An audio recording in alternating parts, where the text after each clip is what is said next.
Sylvia Fountain on 92.6 FM, Radio Verulam. In the studio this evening, I've got two guys, Steve and Phil. They're from a local band, Clientele. They've brought in a selection of music, so basically they're going to be introducing the music and telling us what it means to them. It's part of their history. So first up, I'm going to talk to Steve Traget. What's the first one you've pulled out the bag then, Steve? Yes, well, we go back to about 1976 when I first had my live music experience, if you like. Was quite excited by it, and from that point on decided that's what I wanted to do, learn the guitar, play on a big stage. So with along with Roy, we formed a little band, and then in 1977 met up with Phil. We formed a band called Blue Ice. We used to do clubs. In 1978, Rik Taylor joined us, and we decided we could write our own songs, and Clientele was born, 1978. But in 1976, 2 years before that, I saw Budgie at the City Hall in St Albans. They absolutely blew me away, because before that, my only experience of listening to music was from Top of the Pops, things like that. So it was quite a bit different. And I thought, wow, this is it. We've gone for Napoleon Bonaparte 1 and 2 because they played that at the gig, and I love it. Okay, Budgie, let's listen. Sylvia Fountain on 92.6 FM, Radio Verulam. So over to you then, Phil. Stuart Copeland has his performance in The Police. That was a big influence on you. It very much was, yeah. Towards the, when they first appeared, I think about 77, I thought reggae rock, it's the future. I loved that band and the intricacies of what Stuart Copeland did. And I know there's a few people who go, oh yes, but he used digital echo on the hi-hat and whatever else. But a brilliant drummer. He really literally drove that band, and all the different little intricacies of the types of cymbals and stuff. I suppose subconsciously I would have brought that into my own playing, because I admired it so much. Not that we did anything with a reggae beat to it, but it was just the drum fills and the power of the kit. They actually did a signature drum kit, a Stuart Copeland signature. I phoned up to see how much it was, and I quickly sat down, because I think it was about £4,500. Gosh. And they'd sold out, which was Double gosh. yes.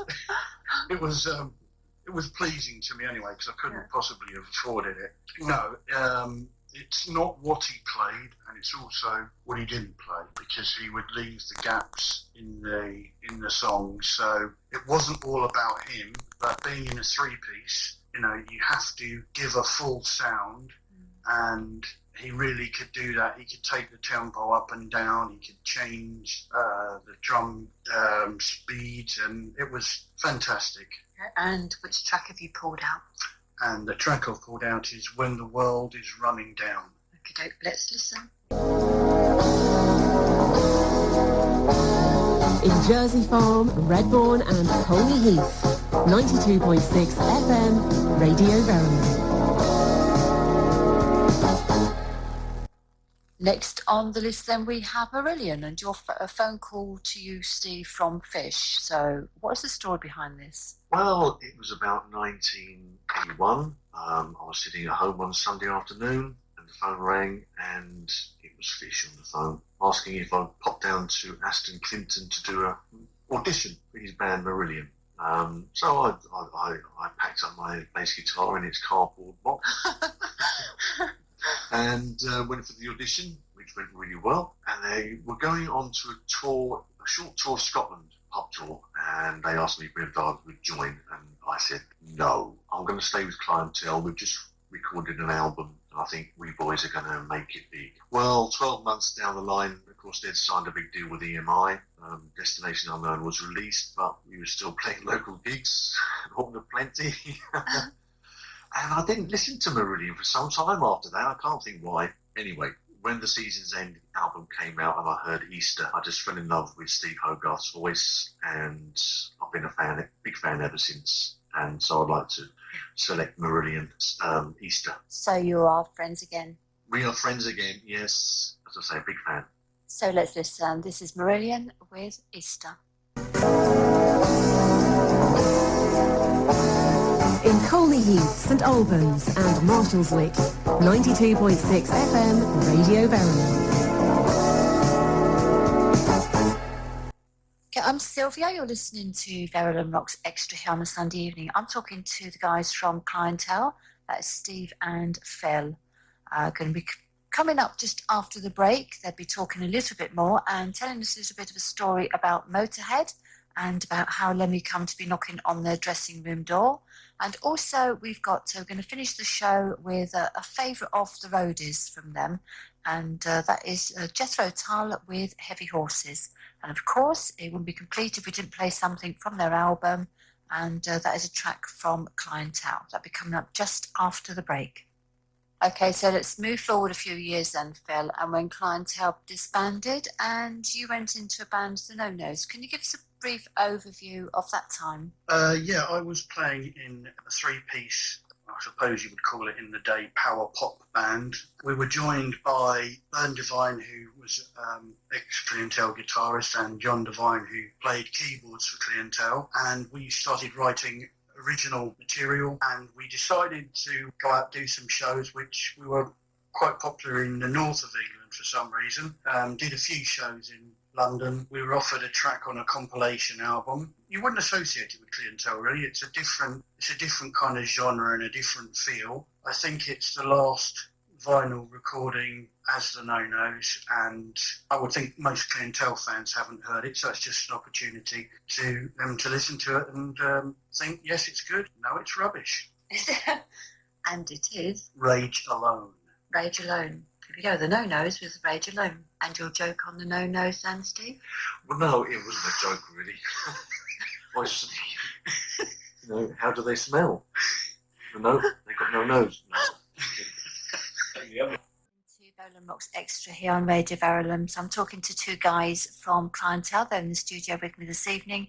Picked out a choice of music. Okay, so over to you again, Steve. So one of the bands you supported at St Albans City Hall was Motorhead. So do you have any memorable moments from that time? We did, yes, back in about 1983, I think. Yeah. At St Albans City Hall. We were on the same bill as Motorhead, but what sticks in my mind wasn't so much with the gig itself, but before the gig we turned up, Motorhead were busy on stage sound checking. We waited around for our opportunity to sound check. They finished with about 15 minutes before the door opened, so there was no way we were going to get on stage to sound check, and we were told that in not so many words by their tour manager at the time, indeed, and he wasn't having us anywhere near to sound check, so we had to go back down to the dressing room a little bit despondently, but there we are. 5 minutes later there was a knock on the door and we opened it. There was Lemmy, big smile on his face and a big crate of beer in his hand. He just said, sorry lads, couldn't do anything about that. You didn't get a sound check, but here's a crate of beer, hope it makes up for it. And what a nice guy. He didn't need to do that. There we are. Did it make up for it? It did, yeah. That's probably why I can't remember the gig, but there we go. So he's forgiven. He's forgiven. And you, Phil? I was due to see them this January, so I still had a great affection for their music, the sheer power, and obviously it was a shame also that we recently lost Filthy Animal Taylor as well. They'll be sadly missed, and I think that I was surprised to see that he was actually 70. I think we're going to dedicate the song to our past road crew, Julie, Hoggy, Boulder, Noz, Nick the Goat, Jim, Ian Jack Russell. We mustn't forget Ian Jack Russell. Just a quick mention to Ian, because when Clientele first started, Ian was working abroad and he came home after 6 months and funded the band's first single, Can't Forget Skyflyer. So we have a lot to thank Mr. Russell for. Sadly, we lost Lemmy this week and he even made the BBC News. So which song are you going to go with then, guys? We did. Which was nice little tribute there for him. It has to be We Are the Road Crew. And you, Bill, what have you got to say about Motorhead?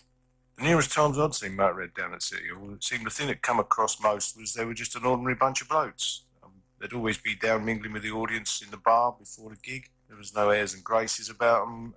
This was long before the days of meet and greets. Just a great band. So let's listen to We Are the Road Crew.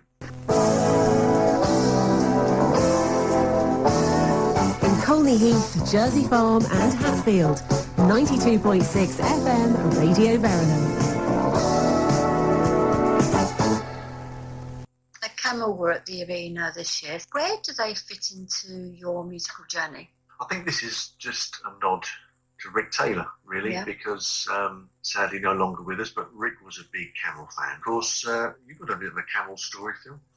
They're the first band that I saw at the City Hall in St Albans in the early 70s. So I was inspired purely by being there, thinking, yeah, I'd really like to play the drums like that. I'd really like to play at the Alban Arena as it is now.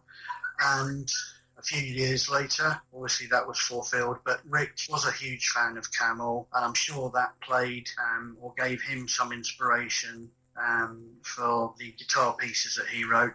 Brilliant. And which track are we going to play then? Tell Me, it's from the Rain Dances album.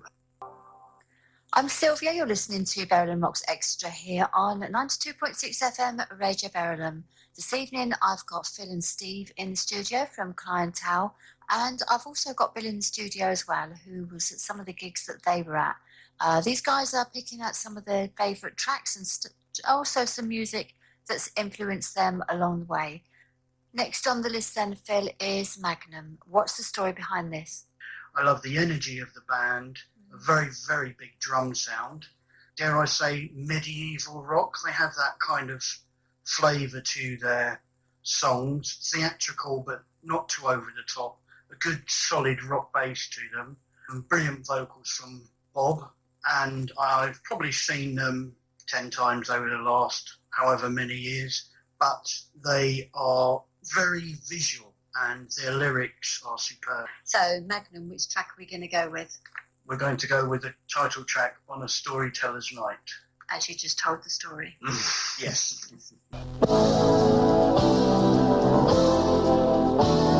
In Colney Heath, Jersey Farm and Hatfield. 92.6 FM, Radio Verulam. Okay, so that's perfect. So I asked you guys to pick out a track off of the album Destination Unknown, and you come up with this one, Skyflyer. For what reason did you choose this one? I think Skyflyer became the band's anthem. It just kept coming back into the set time and time again. It was always a good number to close the set with, because it was a great audience participation song, people singing the chorus. And it wasn't unusual for us to be joined on stage by different people dancing and singing along with us. Almost reminded me of a kind of a pirate sort of theme tune, really. And it was, like you said, in and out of the set, but very popular with the crowd that used to go along with us, and remained a firm favourite. And when we recorded it for the single, we invited all the road crew into the studio, and they were all singing on the chorus with us. That's right, yeah. Well, thank you for popping in, guys. It's been an absolute pleasure. Anyway, okay, so this is Clientele with Skyflyer. Thank you, Phil.